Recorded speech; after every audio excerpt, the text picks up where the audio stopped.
नमो अरियंताणं नमो सिद्धाणं नमो आयर्याणं नमो वज्जायाणं नमो लय सव्वसाहूणम् एषो पंचनमुक्कारो सव्वपावपणासणो मंगलाणं च सव्वेसिं पठमं होयि मंगलम् मंगलं भगवान् वीरो मंगलं गौतम प्रभु मंगलं स्थूलिभद्राद्या जैनधर्मोऽस्तु मंगलम् अज्ञानतिमिरान्धानां ज्ञानाञ्जनशलाकया नेत्रमुन्मीलितं येन तस्मै श्रीगुरवे नमः।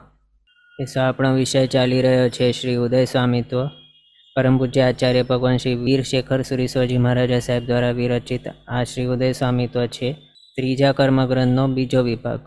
પહેલા વિભાગની અંદર આપણે બંધ સ્વામિત્વ જોયો, પરમ પૂજ્ય આચાર્ય ભગવાન શ્રી દેવેન્દ્ર સુરીશ્વરજી મહારાજા સાહેબ દ્વારા વિરચિત। હવે આ ઉદય સ્વામિત્વની અંદર આપણે કઈ માર્ગણામાં રહે છે તે જીવ કયા ગુણસ્થાનકે કેટલા કર્મના ઉદયવાળો હોઈ શકે એની વિચારણા કરી અને આપણે શોર્ટમાં એવા ટેબલ્સ જોઈ રહ્યા હતા, જેમાં 25 માર્ગણાઓ આપણે કર્મસ્થ પ્રમાણેની જોઈ, 33 માર્ગણાઓ કર્મના પ્રમાણે ગ્રુપિંગ કરીને થોડું થોડું માત્ર એની અંદર વિચારણા કરવા લાયક હોય, ઇઝી વિચારણા એ રીતે જોઈ 33 માર્ગણાઓ। એના બાદ 16 માર્ગણાઓ આપણે જોઈ રહ્યા હતા, જેની અંદર કંઈક વધારે વિચારણા કરવા યોગ્ય છે। એની અંદર લાસ્ટ ક્લાસની અંદર આપણે આ ઔદારિક મિશ્ર કાયયોગ માર્ગણા જોઈ આખી, જેની અંદર ગાથા મુજબ આપણે જોયું કઈ રીતે ગાથાની અંદર આપેલું છે તે, અને આપણે જો એના અલગ અલગ મત જે છે એ પ્રમાણે જો વિચારણા કરીએ એની કોમ્બિનેશન્સ લઈને તો પછી કેવા ટાઈપના ઉદય સ્વામિત્વ ફોર્મ થઈ જાય એના આ આપણે કોમ્બિનેશન્સ જોયા। હવે આજે આપણે આ અસંગની માર્ગણા જોઈએ। એની અંદર નામકર્મ, આયુષ્યકર્મ, ગોત્રકર્મ, મૌન્ય કર્મ અને દર્શનાવણીય કર્મ, આટલા કર્મોની વિચારણા આવશે। સૌથી પહેલાં આનું નામ જોવાનું।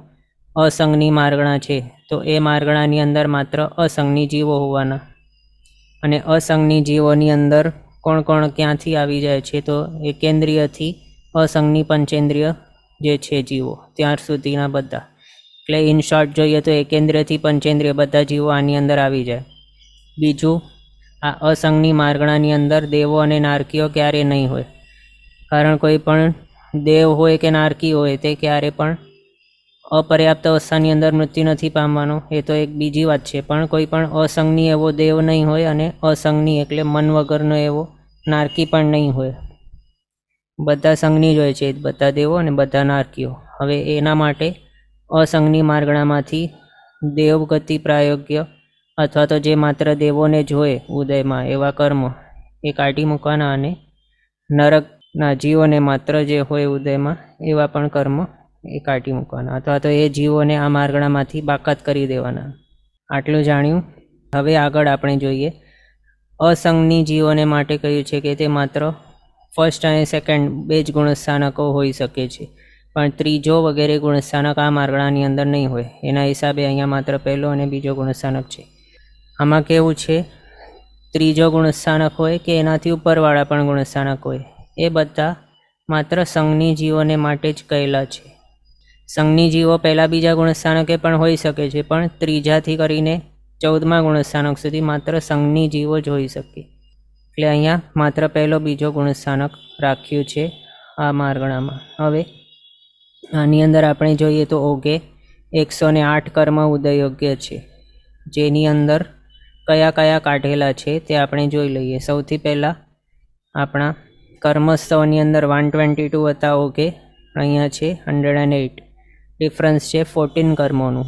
તો એ 14 કયા તો તે જોવા માટે સૌથી પહેલાં આના આપણે ગુણસ્થાનક જોઈએ તો કેટલા છે, 2 ગુણસ્થાનક છે, એટલે ફર્સ્ટ અને સેકન્ડ માત્ર ગુણસ્થાનક છે। તો પહેલાં એ કર્મ કાઢીએ જે પહેલાં બીજા ગુણસ્થાનકે ઉદયમાં નહીં હોઈ શકે। તો સૌથી પહેલાં સંકિત મૌન્ય કર્મ, પછી મિશ્ર મૌન્ય કર્મ, એના બાદ આહારક દ્વિક એ 6ઠા ગુણસ્થાનકે ઉદયમાં આવી શકે એવું, અને જીનનામ કર્મ એ ક્યાં આવે, 13મા ગુણસ્થાનકે ઉદય યોગ્ય। એટલે આ 5 કર્મ આપણે અહીંયા કાઢી મૂક્યા અથવા તો ગણી લીધા કે જે 14નું ડિફરન્સ આપણને અહીંયા મળેલું છે એની અંદર પહેલાં 5 કર્મ એ અહીંયા આપણે ગણી લીધા। પછી બીજો 2 ગતિવાળા જીવોને આપણે અહીંયા કાઢેલા છે આ માર્ગણામાંથી, દેવગતિવાળા અને નરક ગતિવાળા, એટલે માત્ર દેવોને જ જે હોય ઉદયમાં એવા, અને માત્ર નારકીઓને જ જે હોય ઉદયમાં એવા કર્મ એ કાઢી મૂકવાના. અને અહીંયા કમ્પ્લીટ દેવ અને નારકી બંને નીકળી ગયા છે, બંનેમાંથી કોઈ રહેલું નથી, એટલે સાથે એ વૈક્રી અદ્વિક છે એ પણ કાઢવાનું. એટલે સૌથી પહેલાં તો દેવોને જ જે ઉદયમાં હોય એ દેવત્રિક કાઢી, પછી નારકીઓને જ જે ઉદયમાં હોય એવું નરકત્રિક કાઢ્યું, પછી વૈક્રી અદ્વિક જે માત્ર દેવો અને નારકીઓને જ ઉદયમાં હોય એવા, તો એ વૈક્રી અદ્વિક પણ કાઢ્યું. હવે અસંગની જીવોને માટે કહ્યું છે કે તેમને નીચ ગોત્રનો જ ઉદય હોય, તો એના ઓપોઝિટ એવો ઉચ્ચ ગોત્ર કર્મ એ અસંગની માર્ગણામાં ઉદયમાં નહીં હશે, એટલે એ ઉચ્ચ ગોત્ર કર્મ અહીંયા કાઢ્યું. આ રીતે ટોટલ 14 કર્મ આપણે ગણ્યા. કયા કયા ગણ્યા? તો પહેલાં તો ગુણસ્થાનક વાઇઝ કાઢ્યા. સમકિત મૌન્ય, મિશ્ર મૌન્ય, આહારક દ્વિક, જિન્નમ. પછી ગતિ વાઇઝ કાઢ્યા, તો દેવત્રિક, નરકત્રિક અને વૈક્રી દ્વિક, એટલે વૈક્રી અષ્ટક એ કાઢ્યું, અને ઉચ્ચ ગોત્ર કર્મ એ કાઢ્યું.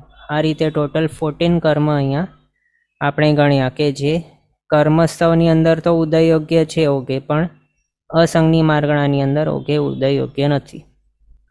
પહેલા ગુણસ્થાનકે જોઈએ તો એ સેમ 108 ઉદય યોગ્ય છે, એની અંદર બીજો કંઈ અહીંયા ફેરફાર નથી. જો કર્મસ્થવની અંદર જોઈએ તો કેટલા હોય છે? 117 હોય છે ઉદય યોગ્ય, અહીંયા છે 108. એટલે આમ જો આપણને ગણવું હોય કે કર્મસ્થવના કમ્પેરિઝનમાં કેટલા કર્મ અહીંયા નથી પહેલા ગુણસ્થાનકે ઉદય યોગ્ય, તો એ આપ 9. પણ જો એમ જોવું હોય તો કે ઓગના કમ્પેરિઝનમાં પહેલા ગુણસ્થાનકે કેટલા, તો એમાં કોઈ ફેરફાર નથી. આ જ સેમ માર્ગણાની અંદર ઓગેને પહેલે સેમ જ છે 108. કર્મસ્થવ સાથે પહેલા ગુણસ્થાનકનું કમ્પેરિઝન કરીએ તો 9 કર્મનો ફરક આવે છે. કયા 9 છે? તો વૈક્રી અષ્ટક અને ઉચ્ચ ગોત્ર, આ 9 કર્મ આમનો ફરક આવે છે કર્મસ્થવ સાથે પહેલો ગુણસ્થાનકનું કમ્પેરિઝન કરીએ તો. પછી બીજા ગુણસ્થાનકે જોઈએ, અહીંયા છે 88 કર્મ ઉદય યોગ્ય, અને પેલી બાજુ કર્મસ્થવની અંદર 111 હતા, અને અહીંયા છે 88, 23નું ફરક છે. હવે આની અંદર કર્મસ્થવની અંદર બીજા ગુણસ્થાનકે આવતા આપણે નરકાનુપુરીનો અનુદય કરતા હતા, મિથ્યાત્મોની આતપ અને સૂક્ષ્મત્રિકેનો ઉદય વિચ્છેદ કરતા હતા. તો અહીંયા પણ સૂક્ષ્મત્રિક, આતપ અને મિથ્યાત્વ એનો ઉદય વિચ્છેદ જ થશે, પણ નરકાનુપુરીને આપણે પહેલાંથી ઓગમાંથી કાઢી મૂક્યું છે, એટલે એ પણ અહીંયા ઉદયમાં નહીં હશે. એટલે આટલા તો સેમ જ છે કર્મસ્થવ જેવી રીતે, પણ એડિશનલી બીજા અહીંયા કર્મ નથી હોતા ઉદય યોગ્ય. એ કયા કયા છે તે હવે જોઈએ. 111 હતા કર્મસ્થવમાં, અહીંયા છે 88, 23નું ફરક છે. કયા 23? તો સૌથી પહેલાં તો આપણે આમ રૂલ્સ વિચારી લઈએ. આની અંદર કેવું છે? અસંગની માર્ગણા છે અને બીજો ગુણસ્થાનક છે. તો બીજા ગુણસ્થાનકે કયા જીવો હોઈ શકે આ અસંગની માર્ગણાની અંદર, એની વિચારણા કરીએ તો સૌથી પહેલાં એવા જ જીવો હોઈ શકે જે લબ્ધિ પર્યાપ્તા છે, પણ લબ્ધિ અપર્યાપ્તા હોય જે તે બીજા ગુણસ્થાનકને પ્રાપ્ત નહીં કરી શકે. એટલે એ થઈ ગયું લબ્ધિ પર્યાપ્તા જીવો બીજા ગુણસ્થાનકે અહીંયા છે. અહીંયા કે કોઈ પણ ઠેકાણે બીજો ગુણસ્થાનક હોય તો લબ્ધિ પર્યાપ્તા જીવો, જો મતાંતર નહીં લઈએ તો. અને બીજું એ વિચારણા કે તિર્યંચો અને મનુષ્યો એ 2 જીવો હોઈ શકે છે આ માર્ગણાની અંદર. આપણે નારકીઓ અને દેવોને પહેલાં જ કાઢી મૂક્યો છે, તો તિર્યંચોને તો પોસિબિલિટી છે અહીંયા, લબ્ધિ પર્યાપ્ત જીવો બીજા ગુણસ્થાનકે અહીંયા હોઈ શકે, પણ લબ્ધિ પર્યાપ્ત એવા મનુષ્યો આ અહીંયા બીજા ગુણસ્થાનકે નહીં હોઈ શકે. કારણ અસંગની મનુષ્યો એ કોણ હોય છે?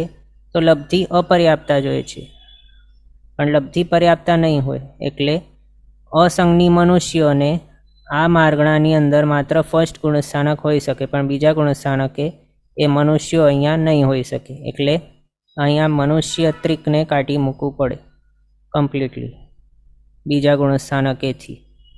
તો એ મનુષ્ય ત્રિક આપણે પહેલાં માઇનસ કરી લીધી. પછી નિદ્રા પંચક જે છે, નિદ્રા 5, એનો ઉદય શરીર પર્યાપ્તિ પૂરી થઈ જાય એના બાદ આપણે ગણીએ છીએ ક્યારે પણ. તો આ બીજો ગુણસ્થાનક જે છે અહીંયા અસંગની માર્ગણાની અંદર એ માત્ર લબ્ધિ પર્યાપ્તા જીવોને જ હોય છે, અને એ લબ્ધિ પર્યાપ્તા જીવોને પણ જે બીજો ગુણસ્થાનક અહીંયા છે તે માત્ર શરીર પર્યાપ્તિ પૂરી થતાં પહેલાં નીકળી જાય છે અને એના બાદ એટલે શરીર પર્યાપ્તિ પૂરી થયા બાદ એની નિદ્રા 5નો ઉદય પોસિબલ છે. તો એના હિસાબે આ માર્ગણાની અંદર આ બીજો ગુણસ્થાનક જ્યારે નિદ્રા 5નો ઉદય થશે શરીર પર્યાપ્તિ પૂરી થયા બાદ ત્યારે આ બીજો ગુણસ્થાનક નહીં હશે. એના હિસાબે શું થઈ ગયું કે આ માર્ગણાની અંદર બીજા ગુણસ્થાનકે નિદ્રા 5નો ઉદય નહીં રહેશે.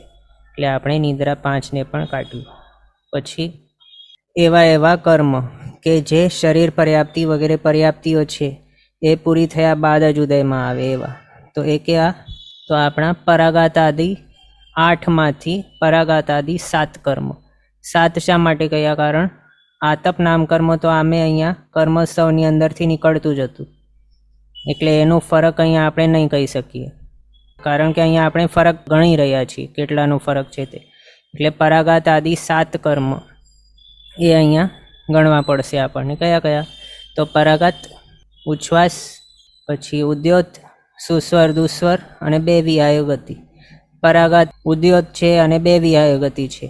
આટલા કર્મ શરીર પર્યાપ્તિ પૂરી થયા બાદ ઉદયમાં આવશે. સુસ્વર, દુસ્વર ભાષા પર્યાપ્તિ પૂરી થયા બાદ ઉદયમાં આવશે એવા છે. અને ઉચ્છ્વાસ નામ કર્મ તે શ્વાસોચ્છ્વાસ પર્યાપ્તિ પૂરી થયા બાદ ઉદયમાં આવે એવું છે. પણ અહીંયા આ માર્ગણાની અંદર આ બીજો ગુણસ્થાનક શરીર પર્યાપ્તિ પૂરી થયા પહેલાં જ નીકળી જશે. એના હિસાબે એ બધા કર્મ પરાગાત આદિ 7 કર્મ એનો અહીંયા આ માર્ગણાની અંદર બીજા ગુણસ્થાનકે ઉદય નહીં હશે, એટલે એ બધા 7 કાઢી મૂકવાના. હવે બાકીના 8 કર્મ જે છે જેનો ફરક છે એ કયા છે? તો જે આપણે ઓગમાંથી કાઢી મૂક્યા છે એવા કયા છે? તો સૌથી પહેલાં વૈક્રિય અષ્ટકમાંથી નરકાનુપુરી છોડીને બાકીના 7 એ અને એક ઉચ્ચ ગોત્ર, આટલા કર્મ. ટોટલ 23 કર્મનો ફરક છે. આ એ આપણે જોયું કયા છે તે. 2 રીતે આપણે ગણી શકીએ. કાં તો પહેલાં તો આ ગણીએ કે જે ઓગમાંથી કાઢી મૂક્યા છે તે, અને પછી રૂલ મુજબ અથવા તો આ માર્ગણાની અંદર બીજો ગુણસ્થાનક શરીર પર્યાપ્તિ પૂરી થયા પહેલાં જ નીકળી જાય છે એના મુજબ આપણે ગણીએ. એટલે આ 2 વસ્તુ આપણને આ રીતે 2 પોઈન્ટ ઉપર ગણવાની છે. તો અહીંયા આપણે શું ગણ્યું? પહેલાં તો મનુષ્યવાળું કે આ લબ્ધિ પર્યાપ્ત જીવો માત્ર હોઈ શકે છે બીજા ગુણસ્થાનકે, અને અસંગની માર્ગણાની અંદર લબ્ધિ પર્યાપ્ત એવા મનુષ્ય નહીં હોઈ શકે.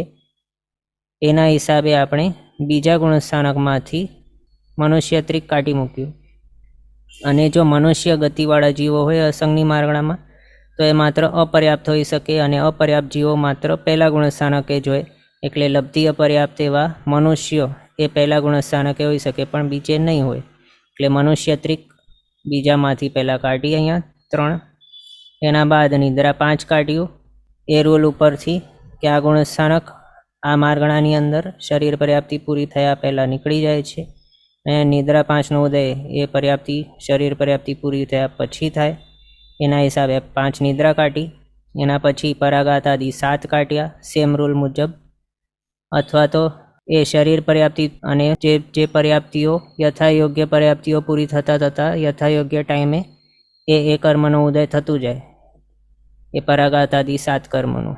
અને એ થાય એનો ઉદય એનાથી પહેલાં જ બીજો ગુણસ્થાનક નીકળી જાય છે અહીંયા આ માર્ગણા અસંગની માર્ગણાની માંથી. એટલે આ પરાગાત આદિ 7 કાઢ્યા.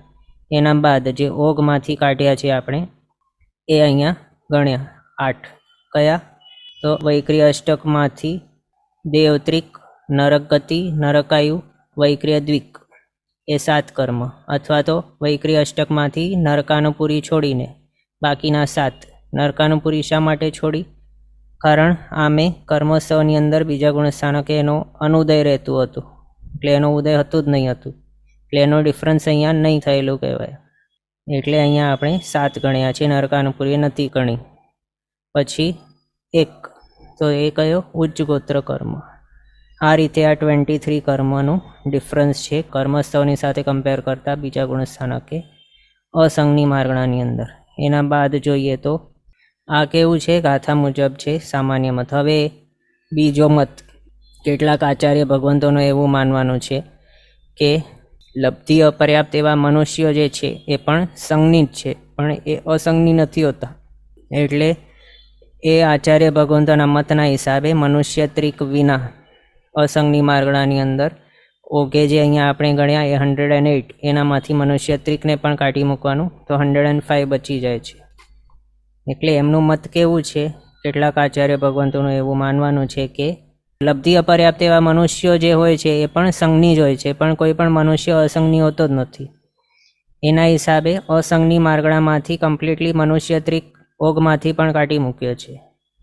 અને એ સેમનું ડિફરન્સ અહીંયા પહેલા ગુણસ્થાનકે પણ થાય છે. 108 અહીંયા આપણે જે ગણ્યા હતા પહેલાં, એનામાંથી મનુષ્ય ત્રિક માઇનસ કરીને 105, બીજા ગુણસ્થાનકે સેમ 88. બસ આટલું છે. આની અંદર આગળ કોઈ પણ ગુણસ્થાનક નથી પોસિબલ. એટલે આ આપણે જોયું અને ક્લિયર થયું હશે બધાને. બીજું અસંગની માર્ગણા છે, એની અંદર સિદ્ધાંતકારશ્રીના મત પ્રમાણે ભાવવેદની અપેક્ષાએ સિદ્ધાંતની અંદર બતાવ્યો છે કે ત્યાં બધા નપુંસક વેદી જ હોય છે. એટલે જો સિદ્ધાંતકારશ્રી ભગવાનના પ્રમાણે આપણે ઉદય સ્વામિત્વ જોઈએ તો એના ઉદય સ્વામિત્વની અંદરથી માત્ર નપુંસક વેદને જ ઉદય યોગ્ય ગણાતું હોય, પણ સ્ત્રીવેદ અને પુરુષ વેદને ઉદય યોગ્ય નહીં ગણાતું હોય સિદ્ધાંતકારશ્રી ભગવતના મતના હિસાબે. પણ કર્મગ્રંથકારશ્રીના જે ગણતરી છે એમના હિસાબે તેઓએ દ્રવ્ય વેદની અપેક્ષાએ સ્ત્રીવેદ અને પુરુષ વેદને પણ ઉદય યોગ્ય માન્યું છે નપુંસક વેદની સાથે. એટલે 3 વેદનો ઉદય પોસિબલ કર્મગ્રંથમાં, સિદ્ધાંતની અંદર માત્ર નપુંસક વેદનો ઉદય પોસિબલ. આ રીતે નેક્સ્ટનો કેવો મતાંતર, તો સિદ્ધાંતકારશ્રી ભગવાનના મત હિસાબે અસંગની જીવોને માત્ર છેલ્લો સંગણ અને છેલ્લો સંસ્થાનનો ઉદય હોઈ શકે છે. પણ કર્મગ્રંથકારશ્રીના મતના હિસાબે છઠ્ઠા કર્મગ્રંથની અંદર એમ બતાવ્યું કે 6 સંગણનો ઉદય પોસિબલ, 6 સંસ્થાનોનો પણ ઉદય પોસિબલ અને સુભગ અને આદેયનો પણ ઉદય માનેલું છે. એના હિસાબે છઠ્ઠા કર્મગ્રંથના હિસાબે એટલે કર્મગ્રંથકારશ્રીના મતના હિસાબે કેવું થઈ ગયું કે અસંગની માર્ગણામાં 6 સંગણ, 6 સંસ્થાન, સુભગ આદેયનો પણ ઉદય કહ્યું છે એમ. એટલે આટલા ડિફરન્સીસ છે, તે પણ આપણને યાદ રાખવાનું. હવે આટલું જોયું. હવે નેક્સ્ટ જોઈએ વિભંગ જ્ઞાન માર્ગણા. આની અંદર નામકર્મ અને મૌન્ય કર્મ ઉપર વિચારણા આવશે. તો વિભંગ જ્ઞાન એક એવું કહેવાયું છે, તો જે સમ્યક્ત્વ રહિત હોય એવું અવધિ જ્ઞાન, તેને કહ્યું છે વિભંગ જ્ઞાન. તો આ વિભંગ જ્ઞાન કોને હોઈ શકે છે, તો માત્ર સંઘની જીવોને હોઈ શકે છે એવું છે. પણ અપર્યાપ્તા એવા જીવોને, અસંગની જીવોને વિભંગ જ્ઞાનનું પ્રગટીકરણ એ પોસિબલ નથી, અથવા વિભંગ જ્ઞાનનું હોવું એ પોસિબલ નથી એવા જીવોને. તો એના હિસાબે એ એક પોઈન્ટ યાદ રાખવાનું. પછી બીજું, આની અંદર સમ્યક્ત્વ રહિતનો અવધિ જ્ઞાન બતાવ્યું. એટલે પહેલો, બીજો કે ત્રીજો, આ 3 માત્ર ગુણસ્થાનક પોસિબલ છે જ્યાં સમકિત નહીં હોય એવા. આ માત્ર 3 ગુણસ્થાનકે વિભંગ જ્ઞાન પોસિબલ હોઈ શકે છે. આગળ લબ્ધિ પર્યાપ્ત એવા પંચેન્દ્રિય જીવો હોય એમને જ વિભંગ જ્ઞાન હોઈ શકે છે, પણ એમના સિવાયના બાકીના જે જીવો છે, એટલે એકેન્દ્રિય, 2 ઇન્દ્રિય, 3 ઇન્દ્રિય, ચૌરેન્દ્રિય અથવા તો લબ્ધિ અપર્યાપ્ત એવા પંચેન્દ્રિય, એમને પણ આ વિભંગ જ્ઞાન નહીં હોઈ શકે. એટલે ઓકે એનામાંથી આપણે એકેન્દ્રિય, 2 ઇન્દ્રિય, 3 ઇન્દ્રિય, ચૌરેન્દ્રિય, જાતિ, નામ, કર્મ એ બધા કાઢશું. પછી માત્ર એકેન્દ્રિયને જે હોય ઉદય યોગ્ય એવા કર્મો, એવા પણ કાઢી મૂકવાના. કયા કયા? તો સ્થાવર, સૂક્ષ્મ, સાધારણ, આતપ, આ 4 કર્મ. અને જે લબ્ધિ અપર્યાપ્ત જીવોને જોઈએ ઉદયમાં એવો અપર્યાપ્ત નામ કર્મ, એ પણ કાઢી મૂકવાનું. એ થઈ ગયું. બીજું, આની અંદર ચોથો વગેરે ગુણસ્થાનકો નથી, એટલે સમકિત મૌન્યનો પણ ઉદય અહીંયા ઓઘમાંથી કાઢવું પડશે આપણને એમ. બીજું, આની અંદર પન્નાવણાજી સૂત્ર છે, એના હિસાબે એમ બતાવેલું છે કે વિભંગ જ્ઞાની એવા તિર્યંચો એ રુજુ ગતિથી ઉત્પન્ન થાય છે. વિગ્રહ ગતિની અંદર મનુષ્ય અને તિર્યંચોને વિભંગ જ્ઞાનનો નિષેધ છે. એટલે સ્ટેટમેન્ટ શું છે? વિભંગ જ્ઞાની તિર્યંચ, પંચેન્દ્રિય અને મનુષ્ય એ આહારક હોય છે, પણ અણાહારી નહીં હોય. અને એના હિસાબે આ સિદ્ધાંતનો મત જે પન્નવણાજી સૂત્રની અંદર બતાવ્યું છે એના હિસાબે મનુષ્યાનુપૂરી અને તિર્યંચાનુપૂરી વિના 107 કર્મ ઉદય યોગ્ય છે. ઓકે, બીજું આ છઠ્ઠો ગુણસ્થાનક આ માર્ગણામાં નથી એટલે અહીંયા આહારક દ્વિક નહીં હશે ઉદયમાં. ઓકે, પછી 13મો નથી એટલે જીનનામ પણ નીકળી જશે ઓઘમાંથી. એટલે આપણે અહીંયા ગણીએ તો કર્મોત્સવની અંદર 122 હતા, અહીંયા છે 107 ઉદય યોગ્ય. 15 કર્મ આપણને ગણવાના છે જેનું ડિફરન્સ છે. સૌથી પહેલાં આપણે ગુણસ્થાનકના હિસાબે જે નીકળેલા છે એવા ગણી લઈએ. તો સમકિત મોન્ય પહેલાં ગણ્યું, ચોથો વગેરે ગુણસ્થાનક નથી એટલે પછી આહારક દ્વિક ગણ્યું, છઠ્ઠું ગુણસ્થાનક નથી એટલે પછી 13મો નથી ગુણસ્થાનક એટલે જીનનામ પણ ગણી લીધું. હવે બીજું એકેન્દ્રિય જીવો એ અહીંયા નહીં હશે, બે ઇન્દ્રિય નહીં હશે, તે ઇન્દ્રિય ચૌરેન્દ્રિય એ ચારે નહીં હશે એટલે જાતિ 4 એકેન્દ્ર બેન્દ્ર તેન્દ્ર ચૌરેન્દ્રિય જાતિ નામકર્મ એ ચારે ચાર કાઢી. પછી એકેન્દ્રિય જાતિ નામકર્મ તો ગણ્યું પણ માત્ર એકેન્દ્રિયને જે હોય ઉદયમાં એવા પણ કર્મ અહીંયા આપણને કાઢવા પડશે એટલે સ્થાવર સૂક્ષ્મ સાધારણ આતપ આ 4 કર્મ એ કાઢ્યા. પછી જે લબ્ધિ અપર્યાપ્ત જીવોને હોય ઉદયમાં એવું અપર્યાપ્ત નામકર્મ એ કાઢ્યું. પછી પન્નવણાજી સૂત્રનો મતના હિસાબે મનુષ્યાનુપૂરી અને તિર્યંચાનુપૂરી વિના આ છે, કારણ તેની અંદર એ પ્રમાણે બતાવેલું છે કે વિભંગન્યાની એવા તિર્યંચ પંચેન્દ્રિય અને મનુષ્ય તે આહારી હોય છે પણ અણાહારી નહીં હોય, અને માત્ર વિગ્રહ ગતિની અંદર અણાહારીપણું આવે છે અને તેઓએ કહ્યું છે કે તેઓ અણાહારી નથી પણ આહારી જ હોય છે. એના હિસાબે ત્યાં વિભંગ જ્ઞાન હોતે છતે તેઓ આ રીતે આનુપૂરીના ઉદયવાળા નહીં હોય એટલે મનુષ્યાનુપૂરી અને તિર્યંચાનુપૂરી નામકર્મ આની અંદરથી કાઢી મૂક્યા પન્નવણાજીના મતના હિસાબે. આ રીતે ટોટલ 15 કર્મનો ડિફરન્સ છે કર્મોત્સવના સાથે કમ્પેર કરીએ તો. ઓકે, કયા છે 15 પાછા ગણીએ તો સૌથી પહેલાં ગુણસ્થાનકના હિસાબે કાઢ્યા તો ચોથોથી સાતમો ગુણસ્થાનક નથી એટલે સમકિત મોને કાઢ્યું. પછી છઠ્ઠો ગુણસ્થાનક નથી એટલે આહારક દ્વિક કાઢ્યો. 13મો ગુણસ્થાનક નથી એટલે જીનનામ કર્મ કાઢ્યો. એના બાદ એકેન્દ્રથી ચૌરેન્દ્રિય જાતિવાળા જીવોને વિભંગ જ્ઞાન નહીં હોઈ શકે ક્યારે પણ, એના હિસાબે એકેન્દ્ર બેન્દ્ર તેન્દ્ર ચૌરેન્દ્ર જાતિ નામ કર્મ કાઢ્યા, જાતિ ચતુષ્ક. એના બાદ એકેન્દ્રિય પ્રાયોગ્ય એવા જે છે કર્મ એમાં એકેન્દ્ર તો ગણી લીધું, પણ એના બાદ સ્થાવર સૂક્ષ્મ સાધારણ અને આતપ એ 4 કાઢ્યા. પછી લબ્ધિ અપર્યાપ્ત જીવોને જે હોય ઉદયમાં એવો અપર્યાપ્ત નામકર્મ એ કાઢ્યું, કારણ લબ્ધિ અપર્યાપ્ત જીવોને વિભંગ જ્ઞાન નહીં હોઈ શકે એના માટે. પછી મનુષ્યાનુપૂરી અને તિર્યંચાનુપૂરી કાઢી પન્નવણાજી સૂત્રનો મતના હિસાબે. તેઓ આહારી જ હોય છે પણ અણહારી નહીં હોય મનુષ્ય અને તિર્યંચો વિભંગ જ્ઞાની હોય તો. આ રીતે આ 15 કર્મનો ડિફરન્સ છે કર્મસ્તવ મુજબ જોઈએ તો. ઓકે, વિભંગ જ્ઞાન માર્ગણાની અંદર. હવે પહેલા ગુણસ્થાનકે જોઈએ તો 106 કર્મ ઉદય યોગ્ય છે. ત્યાં કર્મસ્તવની અંદર 117 હતા, અહીંયા છે 106. ફરક છે 11 કર્મનો. તો કયા 11 કર્મનો ફરક છે તે જોઈએ. સૌથી પહેલાં આપણે જે ત્યાં કાઢેલા છે ઓઘમાંથી અને જે કર્મોત્સવની અંદર ઉદયમાં પોસિબલ હતા એ અહીંયા જોઈ લઈએ. કયા કયા? તો કર્મોત્સવની અંદર તો આમે સમકિત મોનિય અહીંયા નહીં હતું ઉદય યોગ્ય, જીનનામ નહીં હતું, આહારક દ્વિક નહીં હતું, અને મિશ્ર મોનિય અહીંયા ઉદયમાં નહીં હતું પોસિબલ. એટલે એ બધા તો આપણને અહીંયા ગણવાના નથી આ 11ની અંદર. પણ કયા કયા ગણવાના? તો જે અહીંયા ઉદયમાં પોસિબલ હતા કર્મોત્સવની અંદર પણ અહીંયા નથી, વિભંગ જ્ઞાન માર્ગણામાં નથી એવા. તો સૌથી પહેલાં જાતિ 4 એ આપણે ઓગમાંથી કાઢેલા છે એ બધા 4 પછી સ્થાવર ચતુષ્ક, આતપ નામ કર્મ, પછી મનુષ્યાનુપૂર્વી અને તિર્યંચાનુપૂર્વી. આટલા કર્મ આપણે ઓઘમાંથી કાઢેલા છે આ માર્ગણાની અંદર.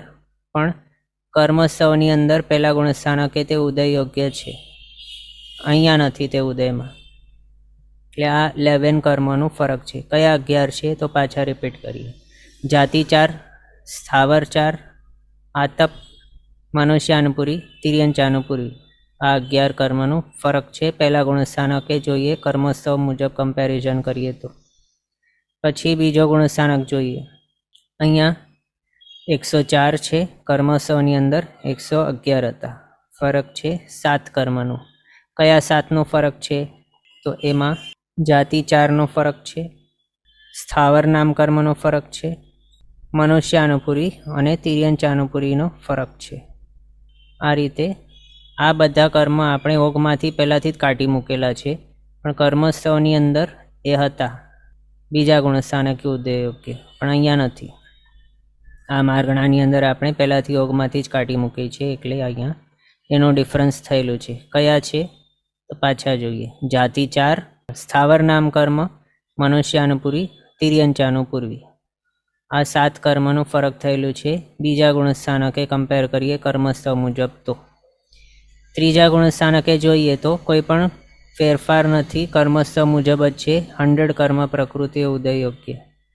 એ થઈ ગયું આપણું પન્નવણાજી સૂત્રના મત મુજબ, સિદ્ધાંત મુજબ. હવે બીજો જોઈએ.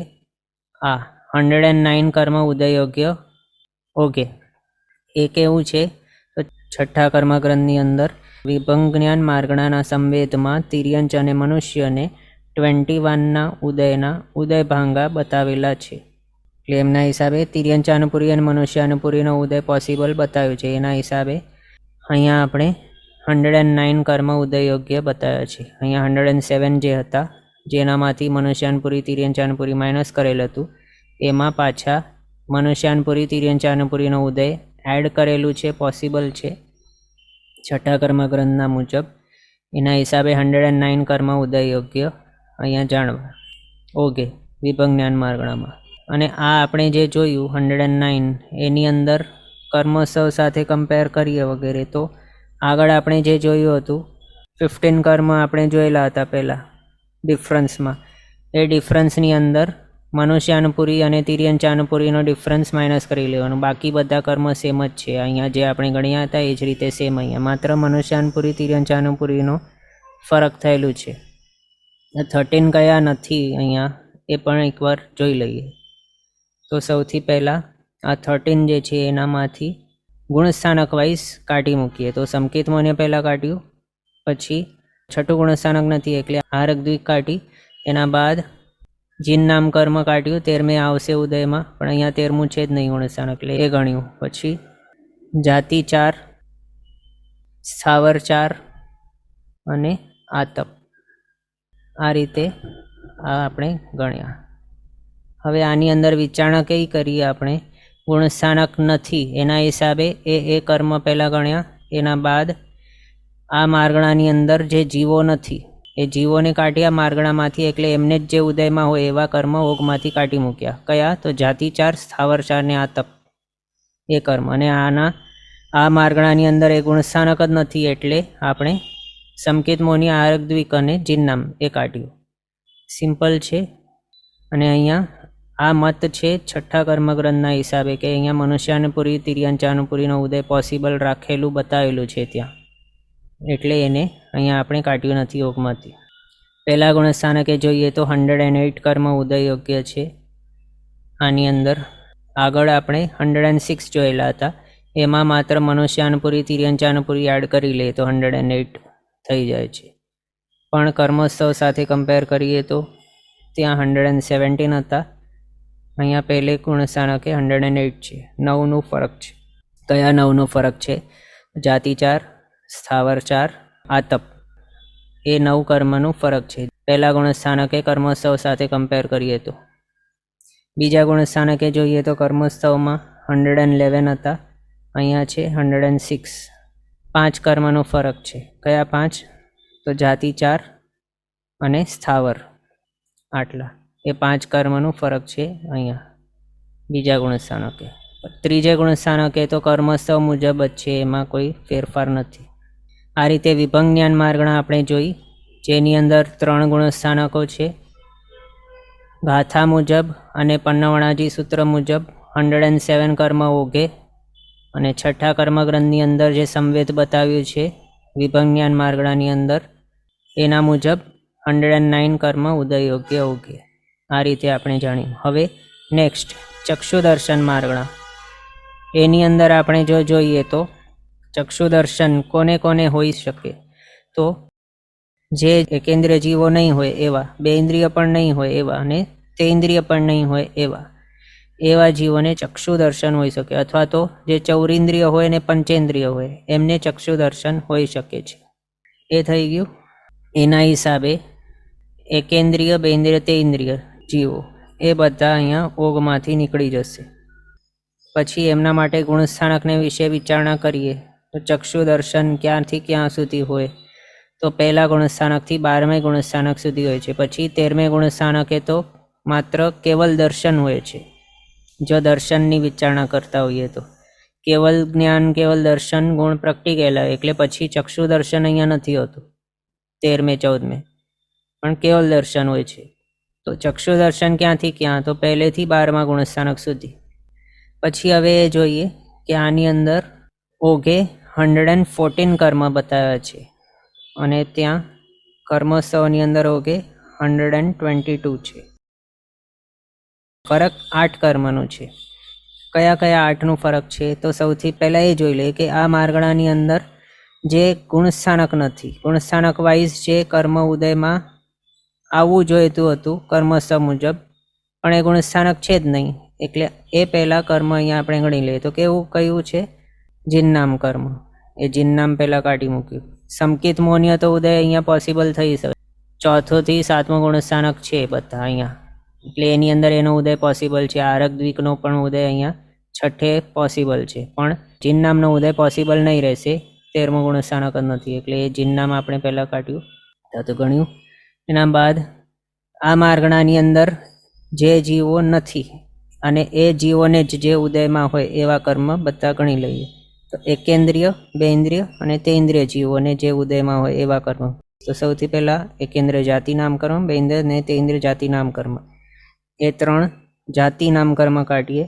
એના બાદ સ્થાવર જે જીવો છે એમને જે ઉદયમાં હોય એવા કર્મ કાઢી મૂકવાનો. તો સ્થાવર, સૂક્ષ્મ, સાધારણ અને આતપ, એ 4 કર્મ એ કાઢી મૂકીએ તો થઈ ગયા આપણા 8 કર્મ જે ગણવાના હતા.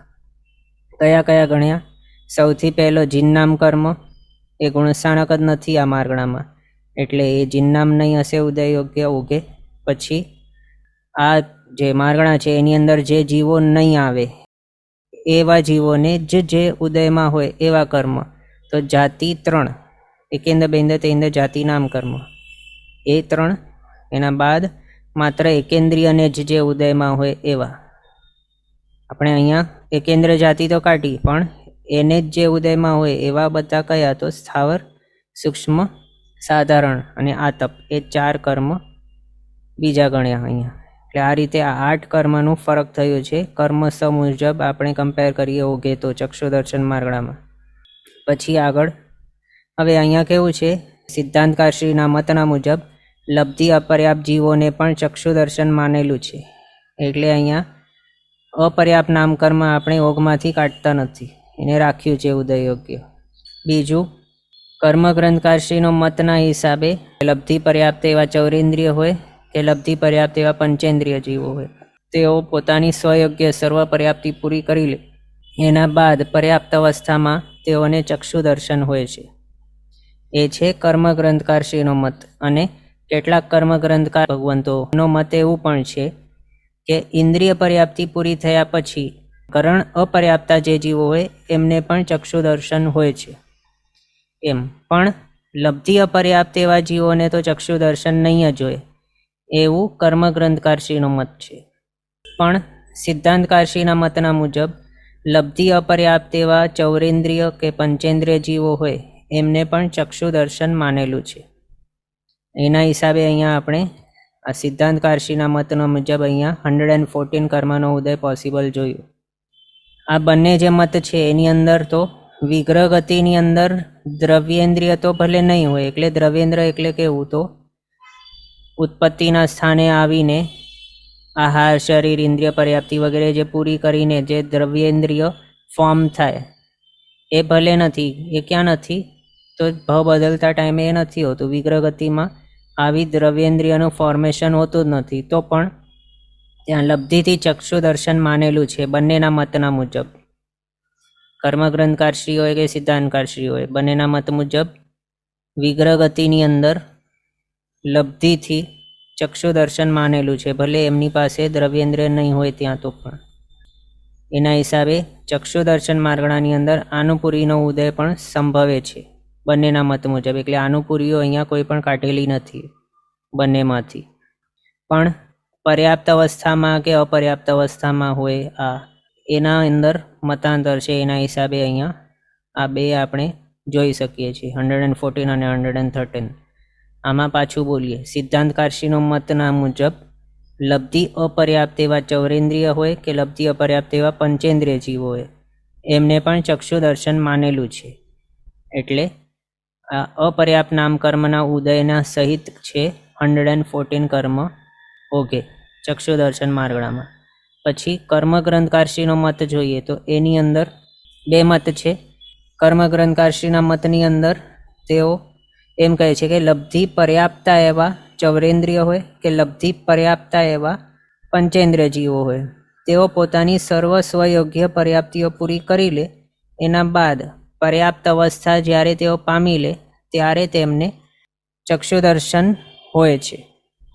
અને કર્મગ્રંથકારશ્રીમાં જ બીજો મત એવું છે કે જીવ ઇન્દ્રિય પર્યાપ્તિ પૂરી કરી લે, એટલે ચૌરેન્દ્રિય હોય કે પંચેન્દ્રિય, તેઓ ઇન્દ્રિય પર્યાપ્તિ પૂરી કરી લે એના બાદ તેમના કરણ અપર્યાપ્ત અવસ્થાની અંદર પણ તેમને ચક્ષુદર્શન હોય છે એવું એ બતાવે છે. એટલે કર્મગ્રંથકારશ્રીના એક મત મુજબ એ છે કે સ્વયોગ્ય સર્વ પર્યાપ્તિ પૂરી થઈ ગયા બાદ એમને ચક્ષુદર્શન હોય. અને બીજો મત એવું છે કે ત્રીજી પર્યાપ્તિ એટલે ઇન્દ્રિય પર્યાપ્તિ પૂરી કરી લીધી એટલે ચક્ષુદર્શન આવી ગયું ચૌરેન્દ્ર પંચેન્દ્ર જીવોને. પણ તે કેવા જીવો હોવા જોઈએ કે જેમને ઇન્દ્રિય પર્યાપ્તિ પૂરી કર્યા બાદ ચક્ષુદર્શન આવી ગયું? તો એ લબ્ધિ પર્યાપ્તા જીવો હોવા જોઈએ, એટલે કે પર્યાપ્ત નામકર્મના ઉદયવાળા જીવો હોવા જોઈએ. પણ બંનેના મત મુજબ, બંને એટલે કર્મગ્રંથકારશ્રી જે છે તેમના મુજબ લબ્ધિ અપર્યાપ્ત કોઈ પણ જીવ હોય જે અપર્યાપ્ત નામકર્મના ઉદયવાળો હોય એમને ચક્ષુદર્શનની પોસિબિલિટી નથી. એના હિસાબે અહીંયા આ 113 જે છે એની અંદર અપર્યાપ્ત નામકર્મ આપણે કાઢેલું છે, ઓગમાં એ નથી અપર્યાપ્ત નામકર્મ. આટલું જાણ્યું. હવે આની અંદર પાછા આવી 114 આપણે જોયા, જેમાં એ ગણી લીધું આપણે 8 કર્મ કયા નથી ઉદયયોગ્ય તે ઓગે. પછી ફર્સ્ટ ગુણસ્થાનકે જોઈએ તો 110 કર્મ છે ઉદયયોગ્ય, એમાં કર્મસ્થવ મુજબ 117 હતા, અહીંયા 110 છે. 7 કર્મનું ફરક છે. કયા 7નું ફરક છે તે જોઈએ તો સૌથી પહેલાં જાતિ 3 એટલે એકેન્દ્ર બેન્દ્ર તેન્દ્ર જાતિ નામ કર્મ, પછી સ્થાવર સૂક્ષ્મ સાધારણ અને આતપ નામ કર્મ, એ 4. એ 7 કર્મ ટોટલ છે. એનું પહેલા ગુણસ્થાનક એનું ડિફરન્સ છે કર્મસ્થવ મુજબ જોઈએ તો. શોર્ટમાં જોઈએ તો 3 જાતિવાળા જીવોના પ્રાયોગ્ય જે કર્મ છે કે જે માત્ર એમને જ ઉદયમાં હોય, બીજા કોઈને નહીં હોય, એવા કર્મ એ અહીંયા કાઢ્યા. એ કેન્દ્રીય બેન્દ્ર તેન્દ્ર જાતિ નામ કર્મ, સ્થાવર સૂક્ષ્મ સાધારણ આતપ નામ કર્મ. 7 કર્મનો ફરક છે પહેલા ગુણસ્થાનકે જોઈએ તો કર્મસ્થવ મુજબ. પછી બીજો ગુણસ્થાનક જોઈએ તો અહીંયા છે 107, કર્મસ્થવની અંદર 111 છે. ફરક છે 4 કર્મનો. કયા 4નું ફરક છે? તો 3 જાતિ નામ કર્મ અને 1 સ્થાવર નામ કર્મ. આ રીતે 4 કર્મનો ફરક છે કર્મસ્થવ મુજબ કમ્પેર કરીએ તો. એકેન્દ્ર બેન્દ્ર તેન્દ્ર જાતિ નામ કર્મ અને સ્થાવર નામ કર્મ. પછી ત્રીજો ગુણસ્થાનક જોઈએ, ત્યાંથી કરીને 12મો ગુણસ્થાનક સુધી બધું કર્મસ્થવ મુજબ જ છે, એની અંદર કોઈ પણ ફેરફાર નથી. એ થઈ ગયું. પછી હવે નેક્સ્ટ કર્મગ્રંથના મત મુજબ જોઈએ તો આપણે જોયું કર્મગ્રંથકારશ્રીના મતના મુજબ કોઈ પણ લબ્ધિ અપર્યાપ્ત જીવ હોય કે જે અપર્યાપ્ત નામકર્મના ઉદયવાળો હોય એને ચક્ષુદર્શન પોસિબલ નહીં હોય. એટલે આ 114 જે આપણે અહીંયા ગણ્યું હતું ઓકે, એનામાંથી અપર્યાપ્ત નામકર્મ પણ માઇનસ કરી લેવાનું તો થઈ જાય 113 ઉદયયોગ્ય. કર્મસ્થવની અંદર 122 હતા, અહીંયા છે 113 ફરક છે 9નો. કયા 9 છે? તો પહેલાં ગુણસ્થાનક મુજબનું જે છે એ જીન નામ કર્મ કાઢી મૂકીએ. 13મો ગુણસ્થાનક નથી એટલે ઇઝીવાળા જે હોય એ પહેલાં કાઢી મૂકવાના. એ કાઢી મૂક્યો. પછી આની અંદર જેવા જીવો નથી એટલે એકેન્દ્રિયથી તેન્દ્રિય જીવો એ નથી એટલે એ 3 જાતિ નામકર્મ કાઢ્યા. એકેન્દ્રિય જાતિ, બેન્દ્રિય જાતિ, તેન્દ્રિય જાતિ નામકર્મ. એના બાદ એકેન્દ્રિયોને જે હોય એવા ઉદયમાં એવા કર્મ સ્થાવર, સૂક્ષ્મ, સાધારણ અને આતપ એ 4 કાઢ્યા. એના બાદ અપર્યાપ્ત નામકર્મ. આ કર્મગ્રંથકારશ્રીનો જે મત છે એના મુજબ લબ્ધિ અપર્યાપ્તતાને ચક્ષુ દર્શન નહીં હોય એના હિસાબે અહીંયા એ અપર્યાપ્ત નામકર્મ પણ ગણી લીધું. આ રીતે ટોટલ 9 કર્મ આપણે ગણ્યા. કયા? જીનનામ, 3 જાતિ, સ્થાવર, સૂક્ષ્મ, સાધારણ, આતપ અને એક આ અપર્યાપ્ત નામકર્મ. આમ ગુણસ્થાનક વાઇઝ જીનનામ કાઢ્યું. પછી આની અંદર જે જીવો નહીં હોય એવા જીવોને જે હોય માત્ર ઉદયમાં એવા કર્મ કાઢ્યા. જાતિ 3 અને એકેન્દ્રિયને જે હોઈ શકે ઉદયમાં એવા સ્થાવર આદિ 4. એના બાદ આ મત મુજબ અપર્યાપ્ત નામ કર્મ કાઢ્યું, કારણ એ માત્ર લબ્ધિ અપર્યાપ્ત જીવોને હોય અને આ માર્ગણાની અંદર આ મત મુજબ કોઈ પણ લબ્ધિ અપર્યાપ્ત જીવ નહીં હોય. એ રીતે 113 વાળું આપણે જોયું. ઓકે, 113 ઉદયયોગ્ય. પછી 109 પહેલા ગુણસ્થાનક 109 છે આ મત મુજબ અને ત્યાં કર્મસ્થવની અંદર 117 હતા. આમ જો જોઈએ આની સાથે કમ્પેર કરીએ તો માત્ર અપર્યાપ્ત નામકરણનો જ ફરક થયો છે અને આગળ અહીંયા આપણે જે ગણ્યા હતા એ બધા જ છે. માત્ર એની અંદર બીજું કંઈ વિશેષ ફરક નથી, માત્ર અપર્યાપ્ત નામકરણનો જ ફરક છે. પણ પાછું જોઈએ તો કર્મસ્થવ મુજબ અહીંયા પહેલા ગુણસ્થાનકે 117 હતા, અહીંયા છે 109. 8 કર્મનો ફરક છે. કયા 8 છે? સૌથી પહેલાં એકેન્દ્ર, બેન્દ્ર, તેન્દ્ર જાતિવાળા જીવો એ 3 જાતિ નામ કર્મ.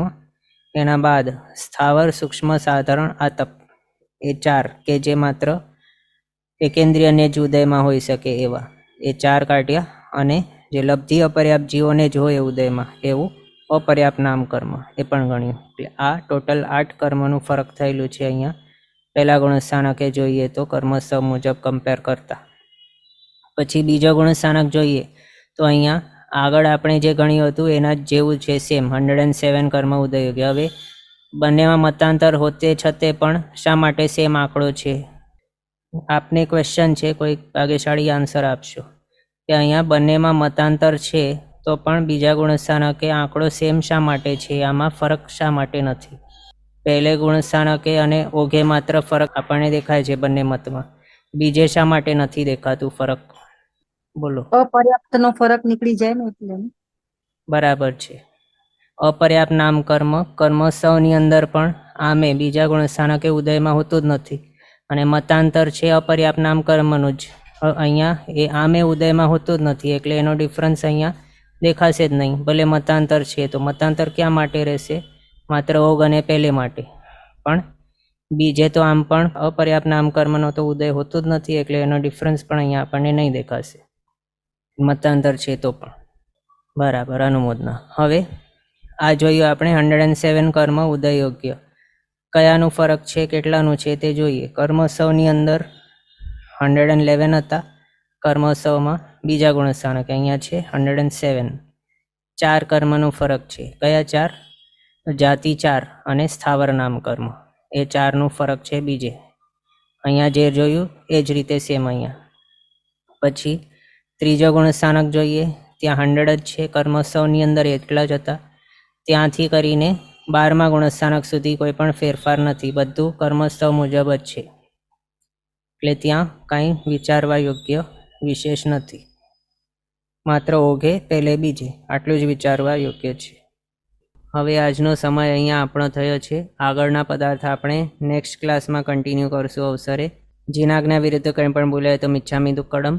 સર્વમંગલ માંગલ્યમ સર્વકલ્યાણકારણમ પ્રધાનમ સર્વધર્માણમ જૈનમ જયતિ શાસનમ. પ્રણામ. બધા શાતામાં રહેજો, જીનાજ્ઞાપૂર્વકનું જીવન જીવજો, સર્વવીરતી તરફ આગળ વધજો અને મનુષ્ય ભાવ સફળ કરજો.